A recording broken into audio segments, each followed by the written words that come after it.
Almudena porque, bueno, creo que este contexto era fundamental para tanto las que ya nos conocéis como las que no habéis oído hablar de nosotras y un poco de contexto, ¿no? Como bien ha dicho Almudena, la asociación, dentro de sus fines estatutarios, contempla de alguna manera el impulsar el desarrollo de informes para poner negro sobre blanco, para que lo que no tenemos dudas, tenerlas mejor, pero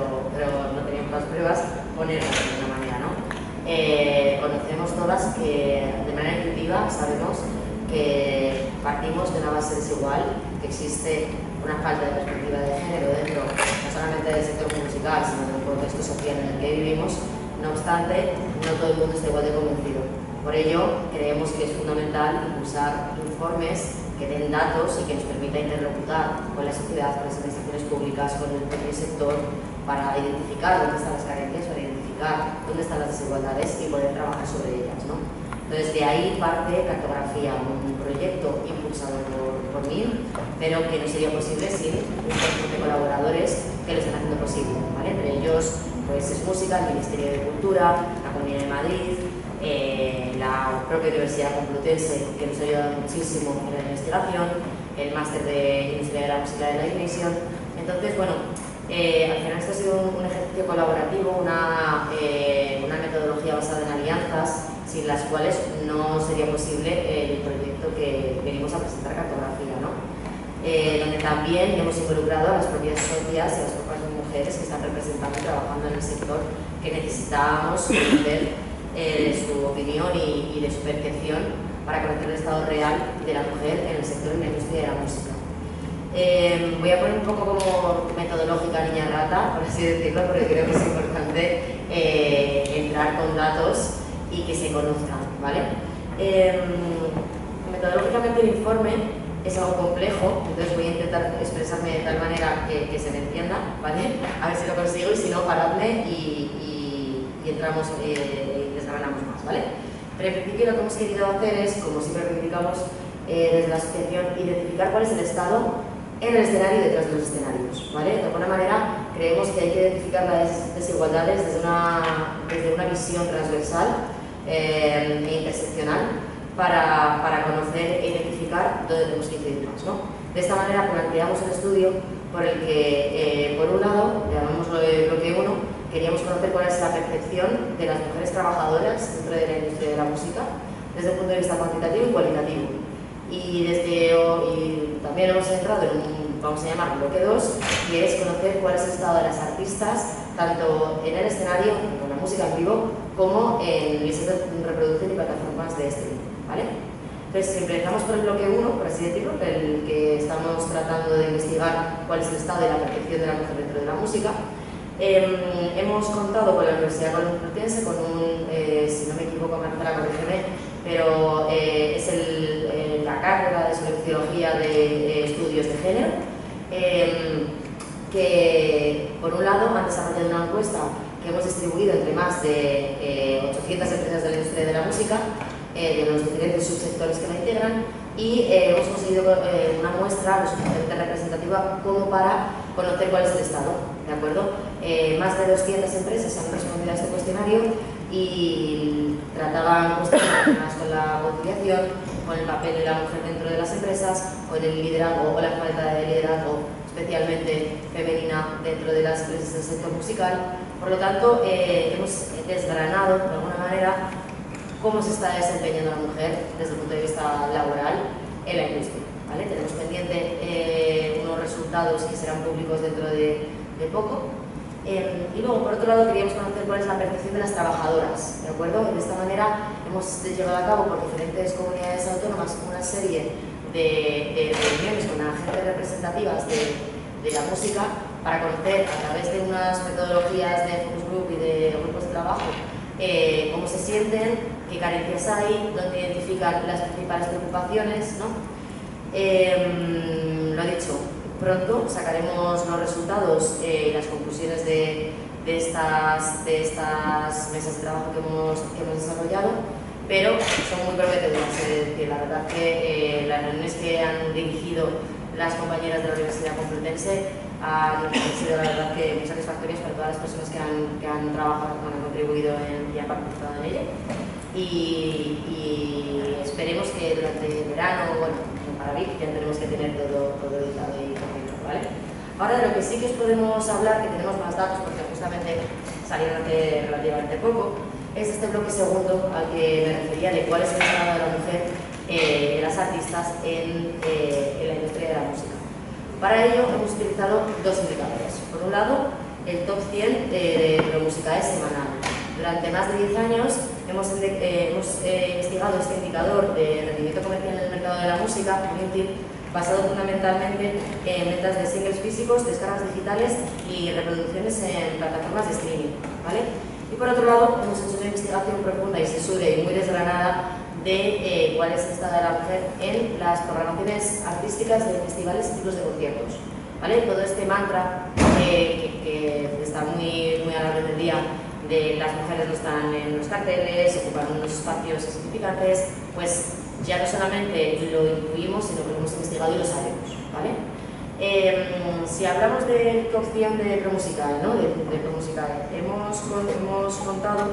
con más de 10 años de entradas de música de los diferentes géneros que representan, bueno, de hecho esto viene de AGERI, la área de gestión, junto con Promusicae, que hacen esta especie de, ya os digo, indicador de la música, de entradas que entran de singles, físicos, descargas y de visualizaciones en streaming de audio y vídeo, y de ahí hemos sacado una serie de conclusiones, ¿no? En base a una muestra de 10 años de investigación. Por un lado, son algo sangrantes, honestamente, y creo que esto va a ser lo que más va a servir a efectos de comunicación y publicidad de titular, ¿no? Pues vamos con titulares. La presencia femenina, de manera autónoma o a través de grupos feminizados, solamente alcanza el 12,4% del top 100 en el periodo analizado, es decir, de 2015 a 2016, cuando los tíos tienen un espacio de hasta más del 70%, siendo los grupos mixtos solamente un 17%. Podemos decir que el techo en estos 10 años investigados llega al 2023 y el techo nos sobrepasa el 16,7%. Y estamos hablando que en 2017 solamente representó un 6,6% la representación de las mujeres en este indicador, ¿vale? También es muy preocupante que la permanencia de ellas es infinitamente menor que el de ellos. Y también es muy preocupante que la presencia femenina está muy concentrada en muy pocas artistas. El 50% de las entradas femeninas, de este punto de media, está concentrado el 50% está concentrado por las mismas artistas, cuando ellos tienen una concentración mucho menor del 22,2%. Y otra de las preocupaciones que tenemos es que solamente entran en estas listas grandes discográficas. Las discográficas independientes no están consiguiendo meter a mujeres en este top 100 de entradas de Promusicae, ¿vale? Entonces estamos viendo que solamente a través de las majors están consiguiendo meter a tías en estos espacios. Ahora, si pasamos al informe de análisis de festivales y ciclos de conciertos, se replican estos datos sangrantes, ¿no? En este informe hemos entrado a profundizar en cuestiones como la distribución global por género, la distribución por tramos, la concentración por géneros, la distribución territorial, el género musical y la paridad y la situación de las giras en comparación con los festivales y los ciclos, ¿no? Y es verdad que de una muestra de más de 600 festivales, de los cuales hemos organizado en 146, encontramos que todo lo que pensábamos, ese mantra que pensábamos, se confirma, ¿no? Tenemos un problema y es que del total de los festivales analizados, que creo que hemos conseguido una muestra suficientemente representativa a efectos territoriales, a efectos de género musical y a efectos de dimensiones,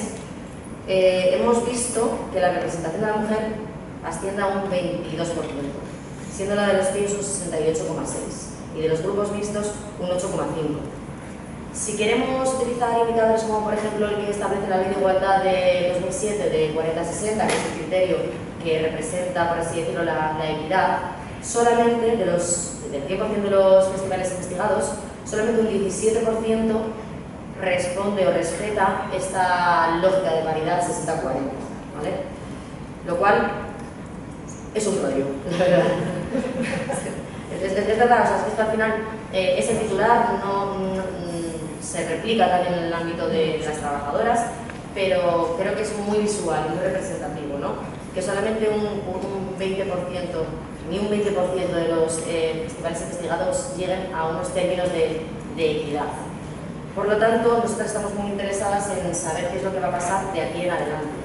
Hemos conseguido este año, a través de grandes trabajos con el Ministerio de Cultura, que se incorpore el criterio en las líneas de financiación de la Dirección General de Artes Escénicas y Música, por el que cualquier festival y ciclo de concierto que sea beneficiario de esa ayuda tiene que cumplir con un, ojo, 30% de programación femenina, o sea, que no estamos pidiendo tampoco, no estamos pidiendo a máximos. Quien no llegue a este criterio de paridad tendrá que, habiendo sido beneficiario de la ayuda, devolver la ayuda concedida en caso de que la justificación así no lo consiga. Es muy interesante para nosotros ver si estas acciones públicas y estas políticas públicas tienen efecto y ver si, con un poco de suerte, el año que viene este 22% de representación femenina en esta media asciende a un como mínimo 30%, ¿no? Al fin y al cabo, esto es un ejemplo de lo que intentamos hacer desde MIM y con MIM. Tiene que ser una herramienta política para transformar a través de acciones públicas que nos permita avanzar hacia un ecosistema, hacia un sector más igualitario, más paritario y más justo, donde la diversidad cultural se vea representada en todas las acciones musicales que haya, porque al final estamos hablando de dos derechos que no colisionan entre sí, todo lo contrario. Todas las personas tienen que tener derecho a un acceso a la cultura como personas que vivimos en sociedad, como derecho reconocido no solamente en la Constitución española, sino como derecho humano que lleva desde los años 40 dando vueltas y que parece que a nadie le importa, y que por otro lado tenemos derecho a acceder a esa cultura bajo condiciones de igualdad. Porque al final es un principio constitucional, es un derecho fundamental por el que desafortunadamente no todo el mundo quiere luchar, y de hecho, visto lo visto, de vista de la política contemporánea, parece que todo va para atrás. Por eso es fundamental la acción de asociaciones como MIM, como la nuestra, que tiene que seguir luchando, desafortunadamente, por mucho que nos gustaría no existir, en activar mecanismos que garanticen el disfrute de nuestros derechos culturales en igualdad y bajo criterios de justicia social, ¿no? Entonces, estos informes son de utilidad porque nosotras ya lo sabemos, o sea, nosotras ya estamos convencidas. Esto al final es un rollo porque es café para cafeteros, o sea, yo ahora mismo estoy hablando con Peña que perfectamente me consta que piensa lo mismo que nosotras, pero necesitamos transmitir estos datos,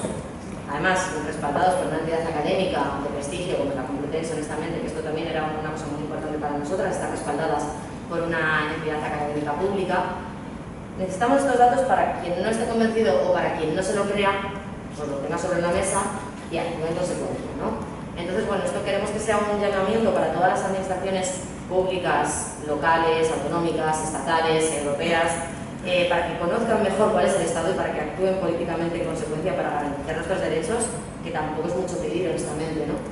Entonces, bueno, esperemos que de alguna manera, no sé si ha sido como mucha chapa, mucho ratito, pero de todas formas creo que es interesante que lo hablemos, que lo transmitamos, que lo publiquemos y que si hay cualquier duda también, aquí estamos para de alguna manera pues, resolver en la medida de nuestras capacidades y posibilidades cualquier duda que surja, ¿no? Sí. Yo creo que hay que aclarar, porque cuando he presentado un poco la asociación al principio y cuáles son los líneas generales de la asociación, tampoco he incidido en qué trabajo está desarrollando la asociación en el ámbito de las administraciones públicas. Y no es una forma casual de desarrollar este trabajo, especialmente con el Ministerio de Cultura, que es la administración pública que más directamente nos atañe, sino que BIM forma parte de órganos de consultores y de trabajo con el Ministerio de Cultura desde hace años,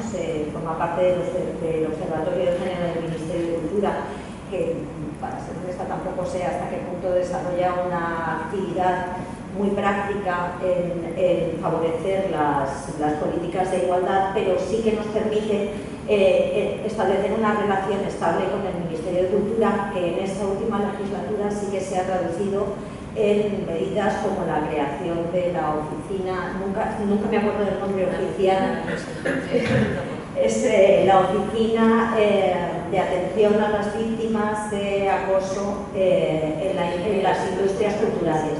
Del Observatorio de Género forman parte otras asociaciones, aparte de MIM, que es la asociación que representa a las mujeres que trabajamos en la industria de la música y sobre todo de músicas actuales. Forman parte otras asociaciones de otros sectores de la industria cultural, como clásicas y modernas, que trabajan con artes escénicas, la Asociación de Mujeres del Audiovisual, etc. Y es un órgano que permite por lo menos trasladar al Ministerio de Cultura cuáles son nuestras inquietudes, y hasta este momento han puesto en marcha alguna medida, pero también nos permite eso, ser visibles y que el Ministerio en estos últimos años haya tenido en cuenta nuestra opinión para diversas cuestiones, como esto que ha comentado Paula en un momento, de las medidas a aplicar en las subvenciones públicas, que pensamos que es una medida que, en tanto que afecta a la economía de los proyectos culturales, apela muy directamente a esos proyectos y bueno, pues sí que manifestamos desde hace tiempo en diversas reuniones con el Ministerio de Cultura que no era justo que desde las administraciones públicas se apoyaran económicamente proyectos que no cumplían con la ley de igualdad. O sea, ya no se trata de que se apliquen medidas, sino pues, que realmente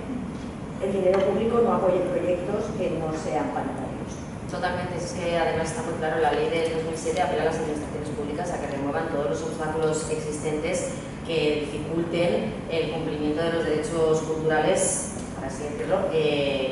bajo criterios de desigualdad, ¿no? Entonces,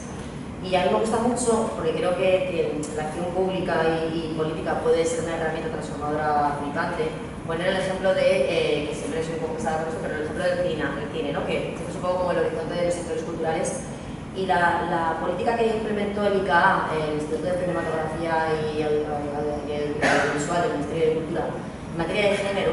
ha generado una transformación en el sector audiovisual increíble. O sea, tienen unos criterios muy rigurosos en lo que a cumplimiento de cuotas de género en los diferentes sectores y las diferentes técnicas de una producción, cómo debería ser, ¿no? Y no es casualidad que en los últimos 8 o 9 años la industria del cine se haya transformado y haya acogido una diversidad, especialmente de género, notabilísima, y que se ha visto reflejada en unos premios, por ejemplo, mucho más diversos, mucho más interesantes. Se ha generado un cine mucho con unas perspectivas y unas sensibilidades que en las últimas décadas no se había visto, ¿no? Entonces también la música, creo que es interesante que acoja la igualdad y la diversidad como una esponja de talento. Si dejamos de lado el 50% de las sensibilidades, perspectivas, visiones feministas y femeninas, estamos perdiendo calidad artística, estamos perdiendo una oferta cultural más multidisciplinar, más transversal, más realista con la sociedad en la que vivimos. Entonces esa pérdida de talento creo que no se la puede permitir el sector musical. Es mucho más interesante acoger las nuevas visiones, las nuevas perspectivas, las nuevas sensibilidades, bueno, no nuevas, sino las sensibilidades existentes en la sociedad, para crear una cultura mucho más rica y mucho más interesante que la que llevan haciendo 4 tíos sin camisetas subidas a un escenario desde hace décadas. Entonces creo que esto hay que acogerlo y hay que verlo como una oportunidad y no como un, ostras, qué rollo que tengo que meter aquí con calzadora esta tía en este cartel, ¿no? O sea, de hecho, la intención, y comentábamos antes cuando estábamos preparando un poco entre las dos esta conversación, la intención es seguir ahondando en estas medidas que queremos que se apliquen en cuanto a los apoyos públicos a proyectos. Y es que hasta ahora esta medida que se ha incluido, que ya es un avance importante, lo que antes era como una especie de punto genérico que mezclaba un montón de cosas distintas, hasta ahora tiene que ver con la programación, es decir, con la parte artística. Pero nos parece especialmente relevante mirar la calidad desde un punto de vista mucho más amplio y más transversal, como ha comentado Paula.